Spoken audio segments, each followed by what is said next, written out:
Hello everyone, welcome to the Union Pacific Railroad Evanston Subdivision, an N-scale inspired HO layout.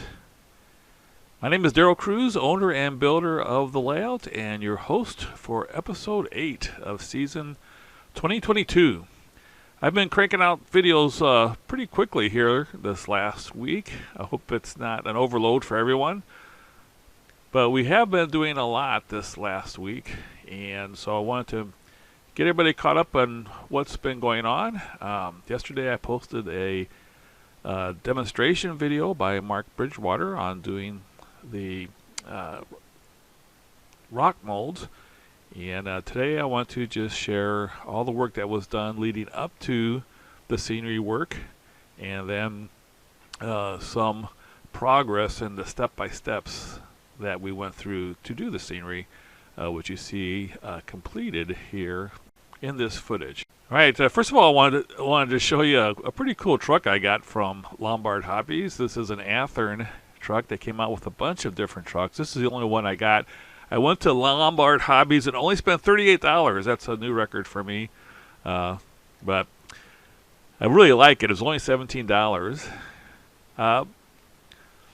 So here's some work that I did leading up to the scenery work. I put the roads in leading up to Echo. Right here, this is going to be Echo. And you can see what the actual prototype looks like. So it shouldn't be too hard to include that in this space. There's a cafe, a motel, and a little diner, or a little gas station. And then from Echo, there's a road that parallels the main line.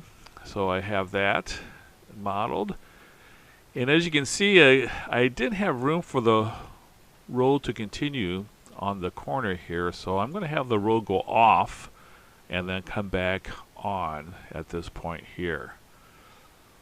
And this is a little bit higher than I think it should be, so I'm going to lower that road a little bit. It's more on the same level, but here we're going to have the road go off and then come back on.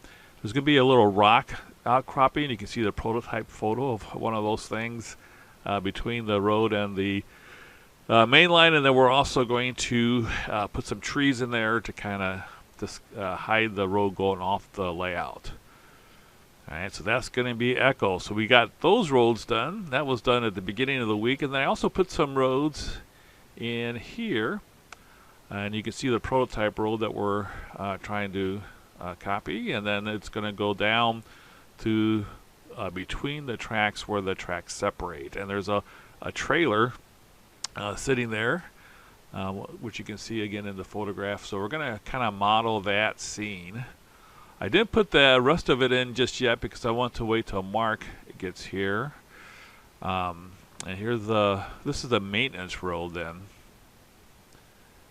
that goes up to the tracks, and then it crosses the tracks here, and then we'll go down to the other track near Curvo, and it actually is going to then go up the side of the mountain. So the maintenance track is going to go along the main line here and then down to the modern main line, and then eventually is going to go from here. It's going to go up the mountain. This is the track's going to go into the tunnel, but the maintenance road is going to go over the mountain. So it's going to be pretty interesting to see all that. But I wanted to get that all in place before Mark arrived to do the scenery work. I did get the main line extended a bit on the original main line here. So there's going to be a tunnel starting right here to about right here. Both the tracks go into tunnels immediately after Curvo. Then it's going to be visible here, and then it's at that point it's going to be in a tunnel again, because this curve is 36 inches, which is the smallest curve on the layout. But that curve is going to be completely hidden with the tracks being inside the tunnel.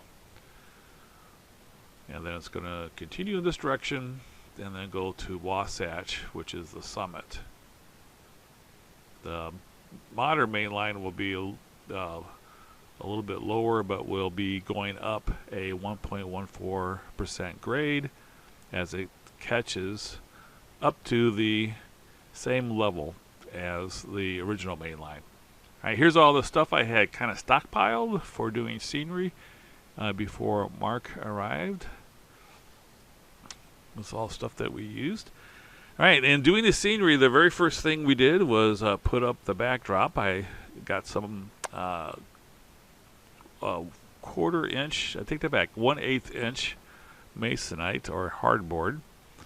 And we put 4 pieces. We cut it in half, so it's 2 foot by 8 foot. So there's 4 separate pieces, so that's 32 feet of backdrop here along Castle Rock. And it was amazing how much of a difference that made, just to have that separation and have it, segmented as this is the location of Kerrville. Then we also put a fascia on the front of the layout, and that really also helped define the space. And as you can see, we cut the fascia along to where we thought the mountains were going to be going.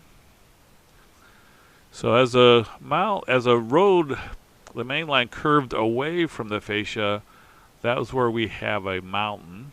And then when it curved towards the fascia, that's where the fascia went into a valley. So you can kind of see that. So kind of makes sense why the main line curved one way or the other. So here it curves away, so it goes up on the fascia. There it curves towards, and so it goes down. And then it curves away again, and it goes up. So kind of gives some sense of why. As you can see, I also put up the backdrop. This is a backdrop that is now seeing its 3rd layout. This is a 50-foot piece of styrene. It's 50 feet by 20 inches. So no seams. I have to do a little bit of touch-up, but this I basically just roll it up. And here you can see some of the other backdrops that I have. And so I can just roll it up and transport it to the next one. This will be the last layout that's going to see, because this is my last layout. Then we also drew the lines for where we thought the mountain was supposed to be. You can see the pencil marks on the backdrop there. And again, we're trying to do this so that you get the idea that the mountains were there first, and then the engineers came in and laid out where the track was going to go. And you see we have just some of the webbing cardboard strips in there. And you can see Mark Bridgewater walking around, and he was a great help. I really appreciate him coming up, I should say, and helping me put this all together. So we put the vertical strips, which is from the fascia to the backdrop. We put those in first, and then we put the horizontal strips in second. The vertical strips were double cardboard, and the horizontal strips were single ply cardboard.